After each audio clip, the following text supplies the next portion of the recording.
Hi guys, welcome back to my podcast. I'm Dawn, I'm a doctor, and today we are talking about does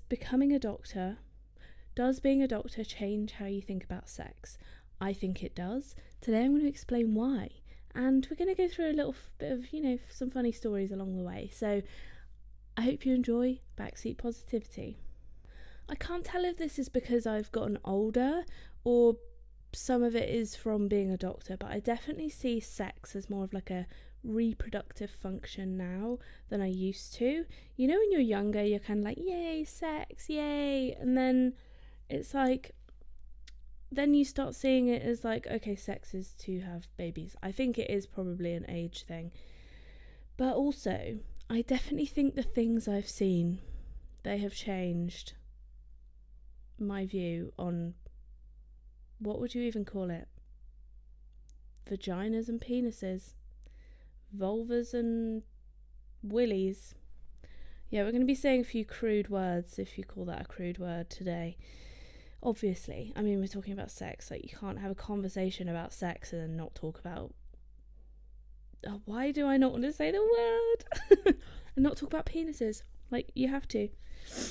So, I think, especially having seen a fair amount of pregnant people, and I guess I'm getting to that age where everyone's going to start getting pregnant. One of my friends has had a kid, but most of them haven't, to be honest. I don't know, we're all just waiting until we're like past 30. I am a little bit scared for the time that all my close friends do start having kids. It's like, I don't know, it definitely feels like a new chapter in life. Like, oh, no thanks. Okay, let's get back on to the topic. I kind of still just want to be a kid, I just want to be a bit silly, not like 30. And no, I just don't see myself as a 30-year-old with kids. Okay, I definitely think you change the way you look at all bits and bobs, let's call them. Willies, vaginas, I mean, that's kind of it. But because you see... I mean, the main purpose of me looking at that area is, and I have looked at a lot of those areas, especially in surgery, especially when I've done urology jobs and you see a lot of penises. But most of the time I'm just trying to put a catheter in, so I just don't see it as like necessarily a sexual object. I definitely think that putting a lot of tubes in those areas and in females has changed my perspective on how I sexually see those areas. And it kind of becomes more of, it becomes more of like a task, like trying to get the tube in. Obviously you don't see it as a sexual thing, like, not at all. Not in any way, shape or form. I mean, some people might, but not me. But I also think, because I've seen so many, that I've seen so many shapes and sizes, that to me, I definitely think this has been a positive thing. Kind of nothing is abnormal, I've seen, I mean, do I need to describe them? Probably need is a strong word, but I could. I mean, you can kind of get the point, right? I've seen circumcised ones, I've seen non-circumcised ones, I've seen non-existent buried penises with very large men. I've seen... It's rare that I see like a young person. They're usually old. However, I have seen young ones. And it's also rare that I see an erect one. They're usually flaccid, obviously. And yeah, usually old, flaccid men. Vaginas, I've seen less of those. They tend to just go to obs and gynae rather than come to surgery, but you still do get issues. I've probably seen more... Have I? More female bottoms than I have front bottoms.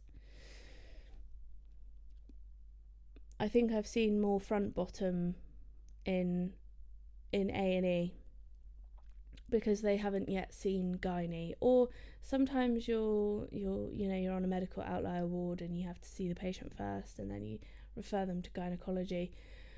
So yeah, you have seen, I mean, obviously I've seen like the front bit, but not necessarily been like, inside or whatever. But also when I was on GP for like 8 months, because I'm female, a lot of the females liked or preferred a female. So as a result, I would see a lot of female patients. Saw my first, I've seen herpes. That looks very painful. I haven't seen chlamydia or gonorrhea though. I've seen patients with HIV, I've seen patients with warts, herpes. No syphilis that I know of. Probably, but the most common things I've seen that area for are urinary retention or catheter issues usually. Otherwise, don't really delve into that region, especially not doing obs and gynae. Now, so nothing is really abnormal. I've also seen, old people are quite wrinkly. And as a result, the stereotype of them having saggy bottoms and saggy balls is kind of true, I'm afraid. Sad to say. Is it is it sad to say? It's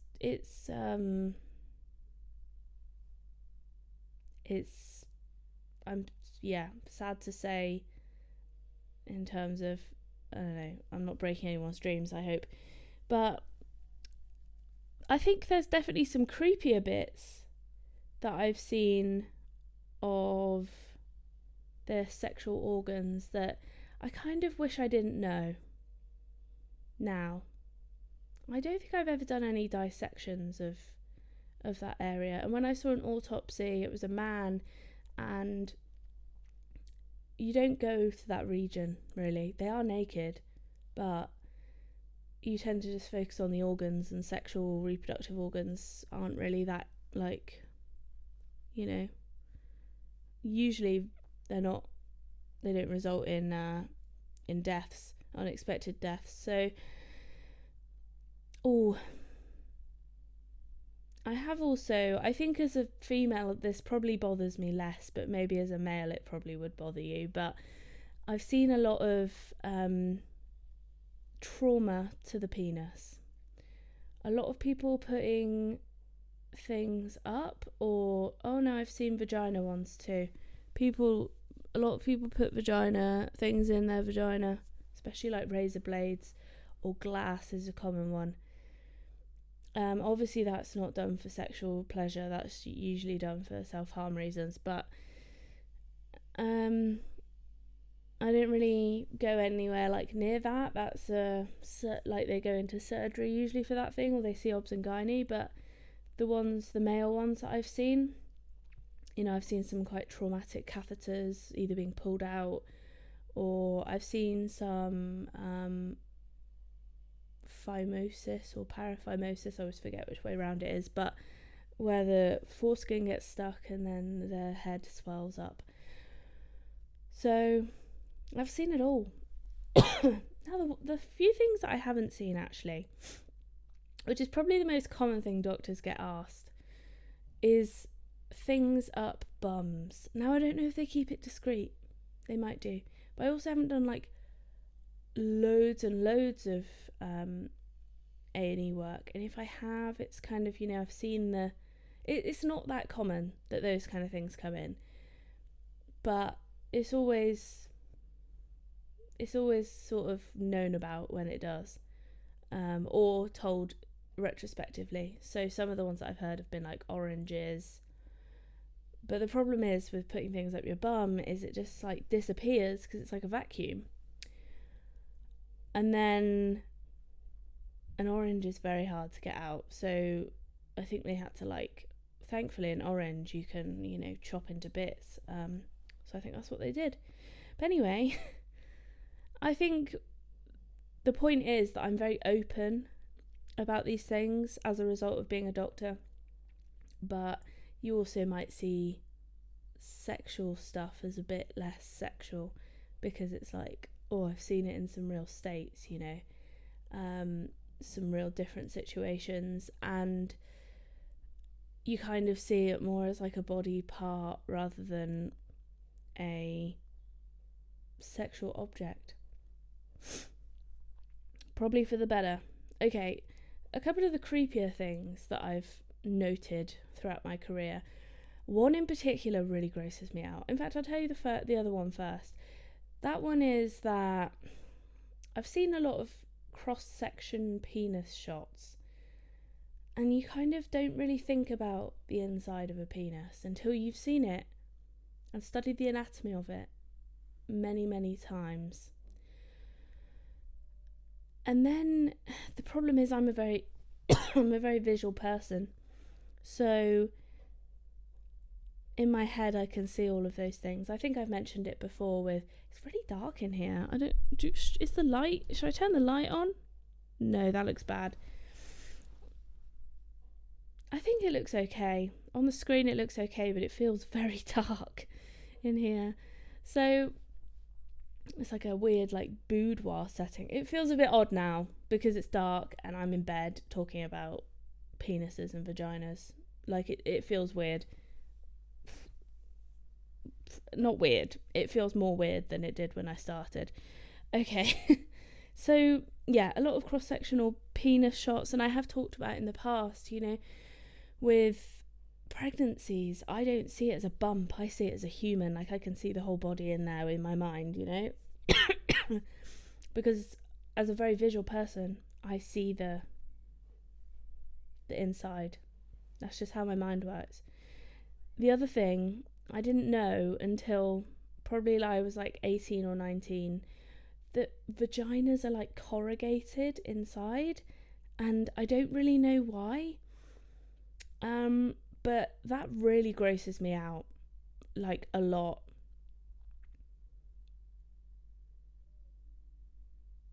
A lot. Like I don't want to go up there. I don't mind with gloves on because then you can't really feel it. But no, it really, there's some things that like freak you out. That is one of them.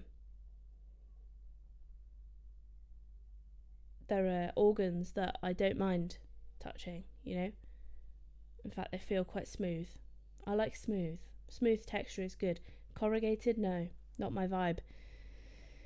So those are my creepy bits. Strange sentence. Now let's move on to the stories. I feel like this is going to be a shorter episode than I thought. Oh, I just bent my hand back. That really hurt. Oh. So, I've never actually caught anybody having sex in hospital, but I know people that have, and weirdly the stories that I've heard are that people have sex like right after giving birth, which I think is amazing in like an outstanding way, and a wow, and also like a what are you doing? Could you not wait till you got home? But also like how do you go through that and then the same day you're having sex? And I think it was a vaginal birth as well, like it wasn't a C-section.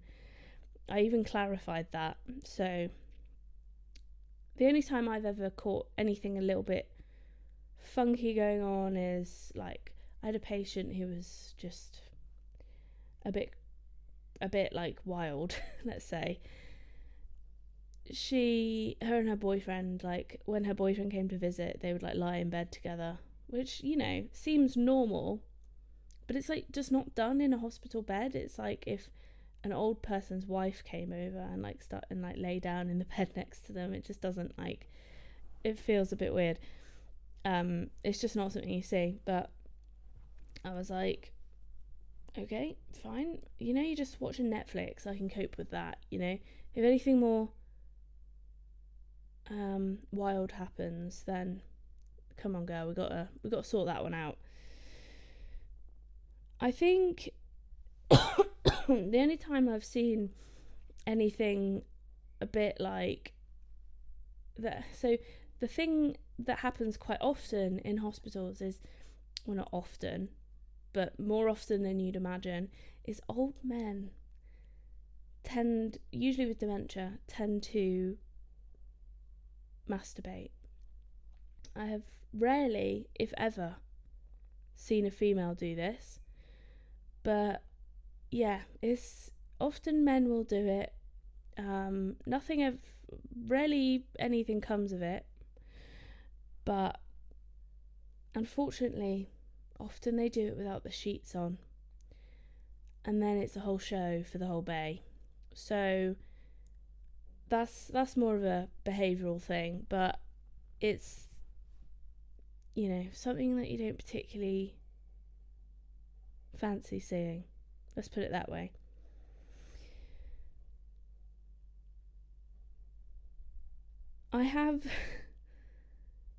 I'll probably get like,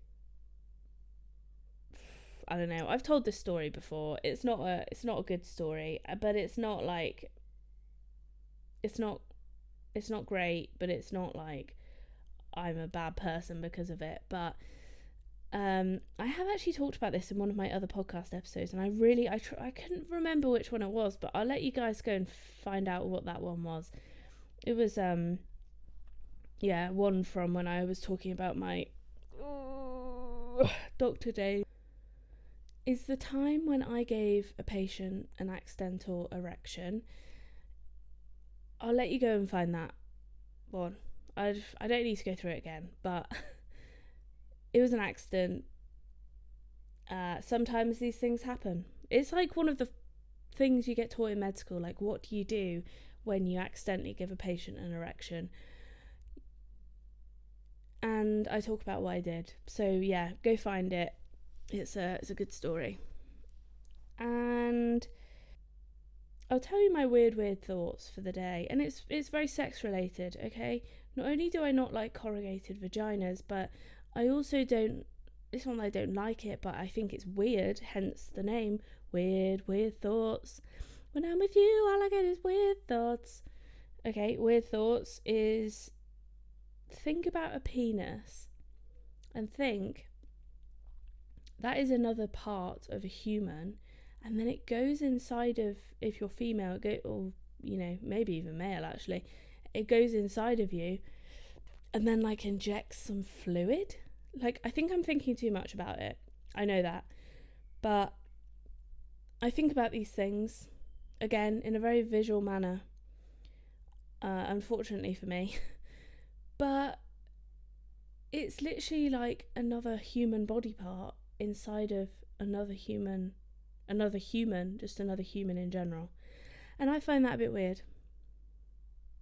Like, it's just maybe something that you shouldn't overthink. But I do overthink these things, so sorry. Now, did you know that one of the most common reasons, I believe, for doctors getting struck off, is obviously, especially male doctors I'm talking about, is because they have sex with their patients, and they usually have sex with them and then, form a relationship with them, I believe. I don't know, but that is one of the common reasons. It's not that, people can forgive malpractice to some extent, and it can be, what went wrong, let's fix it, but you've gone out of your way to sleep with a patient, you knew that was wrong, like, you knew what you were jeopardizing. It's kind of it's not like 3 strikes and you're out, it's like 1 strike and you're out. So it's a more common reason. I mean, all of this is available on the internet. If you look up on the GMC website, you can see whether doctors have been struck off or not, and why they've been struck off as well. So you can find this out. So I'm not like divulging confidential information here. It's public information, but I don't think people know it. And why would you know it? I guess, unless you'd known someone who was in that situation. Let's finish off with a great story. Now, I have no sexual inclination to females whatsoever. Like, I just doesn't do it for me. I don't know why I started with that preface. I don't know how you say it, but I don't know why I started with that. But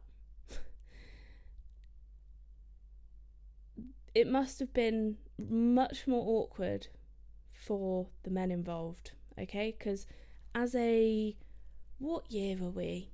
3rd or 4th year, I think. As a 3rd or 4th year, we had these 2 nurses. They were very, very lovely, don't get me wrong. But it was a fairly weird session. Now, they allowed us to do what we call a bimanual examination on them, which is basically, it means 2-handed examination, and you use 2 hands, one inside of the vagina, not a whole hand like a finger or 2, but 2 fingers inside the vagina and then 1 finger on the abdomen. And it's a very weird situation because they are not only your teachers,